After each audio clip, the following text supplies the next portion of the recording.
Hey, Dirty Shirt Workshop here, getting going on the oven again. Gotta get it painted now. So I'm gonna finish stripping off what's left of the paint and primer here. Some of it's kind of flaky.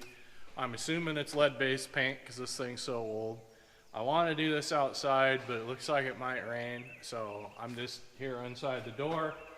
I got a wire wheel for my grinder. I'm gonna grind only from this side, turn it, grind again. So it'll blow all the trash, mostly outside. I got the doors open. There's a breeze actually pushing the wind out here, so I shouldn't have any lead dust in the shop, which will be good. I've pulled off like the parts for the burner and thing. I painted those separate with high temp paint and cooked them out already.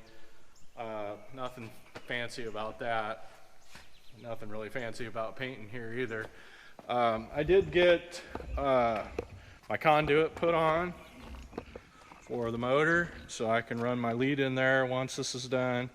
I got set up for my gas valve. It didn't have one for the pilot, so that it will shut off when the pilot goes out. And the thermostat, that's actually pretty cool. I got plenty I'm going to show you about the gas system when this is done, but I'm just going to get this thing painted. There's the top. Again, I just made a new piece, put on there, screwed it down.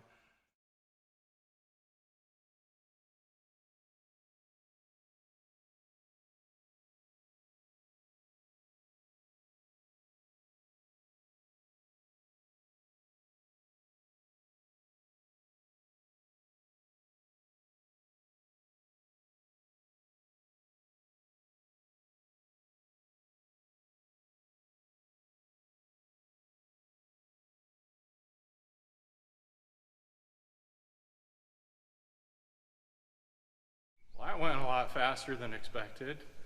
I guess first step to getting paint off of something real easy, leave it sit outside for 15 years.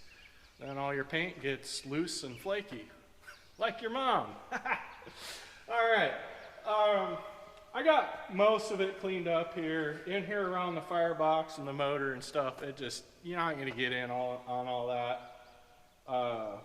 But it's pretty clean. So all I was really trying to do was get the loose paint off there. If there's factory primer on there still and it's smooth, I ain't worried about it. So I'll get this wiped down with acetone and then start painting. I'm just using barbecue paint, the 1200 degree stuff.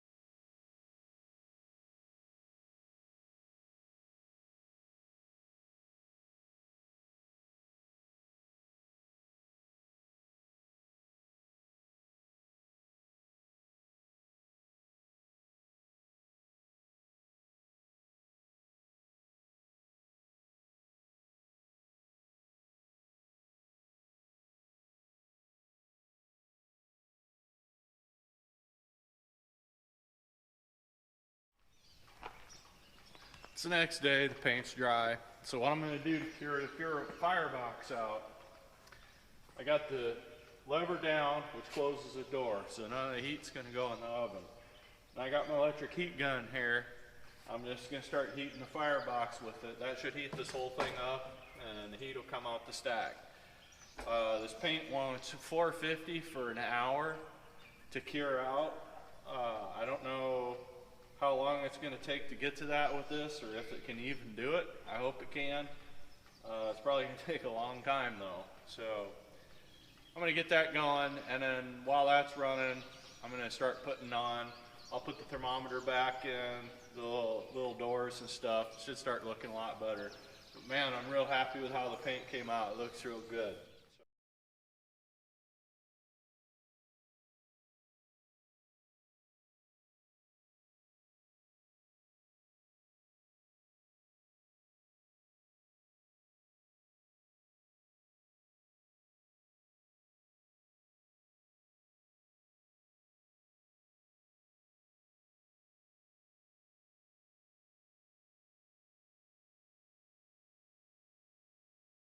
So that's about all I can do till the firebox is done curing out.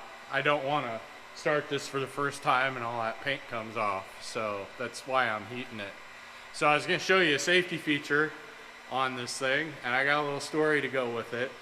So the way this door works, these two latches, the one at the top and the bottom, they're spring-loaded safety latches. So if you have something in here with something flammable in it, gets mixed with air, of course it's going to ignite on that pilot, you could get an explosion. So rather than have this thing contain it and then blow apart violently, those latches just let the doors fly open. Additionally, the other thing I found out when I was making the top for this, little trouble getting that down. There we go.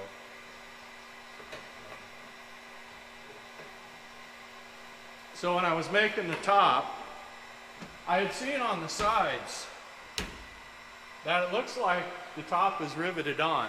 That's not the case. That is just, they folded the sheet metal over and they riveted it. The reason they did that is the top just sits in there on a ledge, and then they packed all the way around it with asbestos. So the top is actually in there loose and you can just pop it out. So I assume that's also related to this explosion resistant design. Not, well, right, explosion resistant meaning it won't explode. It will just release all the pressure rather than obliterate the machine and kill anybody in your shop, right? So the story I have to go with this, when I was younger, I was one of those stereo kids, right? I was the guy, I drive up, I park next to you at the light, and your license plate is vibrating because of my stereo. So I got some new subwoofers that I wanted to set up, and I wanted to do a tube for them. You know, they had bass cannons and stuff. I actually had one of those for a while, but I wanted one that was really big. So I was talking to my dad, and he's like, well, hey, we can just make a tube out of cardboard. We can dip it in motor varnish and bake it out, because the varnish will absorb into the cardboard. When you bake it, it gets really, really tough and rigid. It's basically like making a fiberglass enclosure. So we did that, we put it in here, and it was probably 20, 30 minutes that that tube was baking out.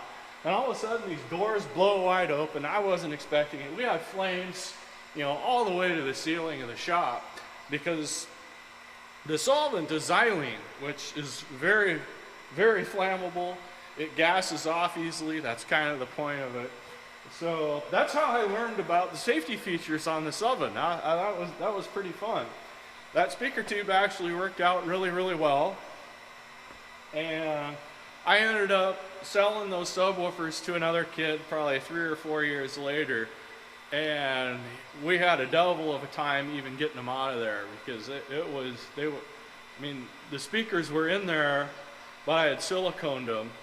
And he thought, oh, I can just smash the cardboard and get them out. Oh man, he cut his hand all up trying to punch it and stuff. It was great. So, all right, well, I'm gonna finish baking this out.